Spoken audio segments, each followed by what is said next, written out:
Syedna Muhammad general science class 10। Welcome back students to your own channel Gohar helping hand. आज हमने करना है चैप्टर नंबर 7 एनर्जी, जो कि पेज नंबर 97 से स्टार्ट होता है। आज आपने चैप्टर नंबर 7 एनर्जी का पेज नंबर 109 का टॉपिक आता है कुदरती गैस की पैमाइश। इस टॉपिक को पढ़ेंगे। इसके अंदर जो इंपॉर्टेंट एमसीक्यूज बनने होंगे उनको एक दफ़ा देखेंगे। छोटा सा टॉपिक है, इसका क्विक रिव्यू लेते हैं, देखते हैं कुदरती गैस की पैमाइश क्या है। सबसे पहली बात उन्हें आपको बताइए कुदरती गैस की पैमाइश क्यूबिक मीटर्स में की जाती है।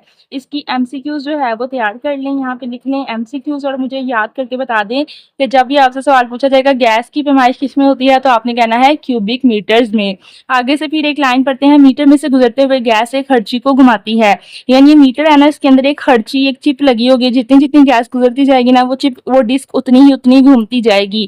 खर्चे से मुंसलिक गियर्स मीटर से गुजरने वाली गैस का वॉल्यूम डायल पर जाहिर कर देते हैं। ये जो आपको नजर आ रहा है ना 230175, ये आपका डायल है। ये जो है ना, ये एक डिस्क है अंदर लगी हुई है मीटर के। उसके अंदर ना क्या होगा, मैं इसके अंदर से जितने प्रेशर से गैस गुजारती जाऊंगी ना, उतना ज्यादा तेज तेज वो डिस्क घूमती जाएगी। जितना तेज वो डिस्क घूमेगी उतने नंबर इसके ऊपर आते जाएंगे।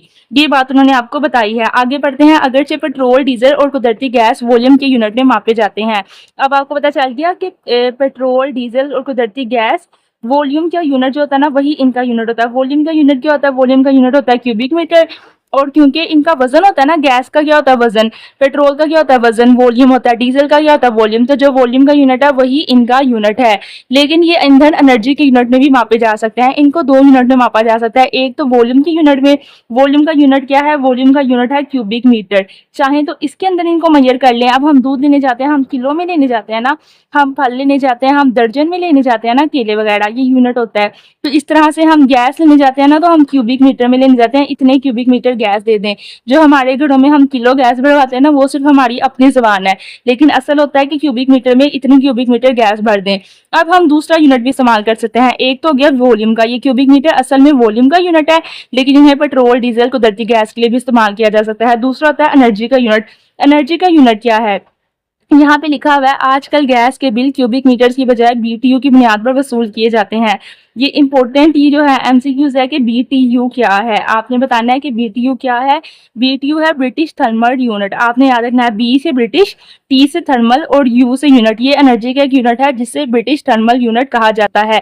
यही आपका शॉर्ट क्वेश्चन भी लगा लें और यही आपका एमसीक्यूज भी लगा लें। इसके ऊपर लिख लें जी short question plus MCQs. Short question आपसे क्या पूछेंगे कि बीटीयू क्या है, और एमसीक्यूज आपसे क्या पूछेंगे, बीटीयू क्या है। शॉर्ट क्वेश्चन आपने बताना है बीटीयू एनर्जी का यूनिट है, ठीक है, इसे क्या कहते हैं? British thermal unit. अब एक बीटीयू में कितने जूल होते हैं? एक बीटीयू के अंदर 1055 जूल होते हैं। जैसे कि हम 1 किलो लेने जाते हैं, उसके अंदर जो है वो 1 गिरवी दूध होता है ना, ठीक है, मतलब कि आप समझ है ना, 1 दर्जन केले लेने गए हैं तो मतलब कि 12, ये मतलब है ना। तो एक बीटीयू का मतलब है 1000 जूल।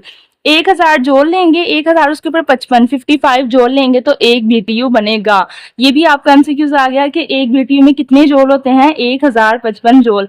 तो ये छोटे से टॉपिक के अंदर आपको 3 एमसीक्यूज और एक शॉर्ट क्वेश्चन मिल गया। पहला एमसीक्यूज आपका था वॉल्यूम का यूनिट क्या है? क्यूबिक मीटर, और वही गैस, कुदरती, सबका मीटर का यूनिट है। दूसरा आ गया था बीटीयू क्या है, आपने बता दिया, ब्रिटिश थर्मल यूनिट है, एनर्जी का यूनिट है। दूसरा उन्होंने पूछ लिया कि एक बीटीयू में कितने जोल होते हैं? एक बीटीयू में 1055 जोल होते हैं।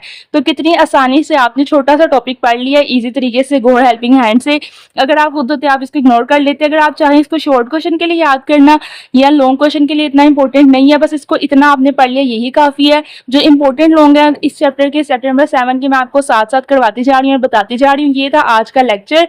नेक्स्ट टॉपिक में हम करेंगे प्लेलिस्ट के नेक्स्ट लेक्चर के अंदर हमने करना है एनर्जी और माहौल, टॉपिक नंबर 7.6, जिसके अंदर हम लॉन्ग क्वेश्चन करेंगे थर्मल पोल्यूशन पर नोट लिखें। और ये इंपॉर्टेंट लॉन्ग क्वेश्चन होगा जो कि आपने याद करना है।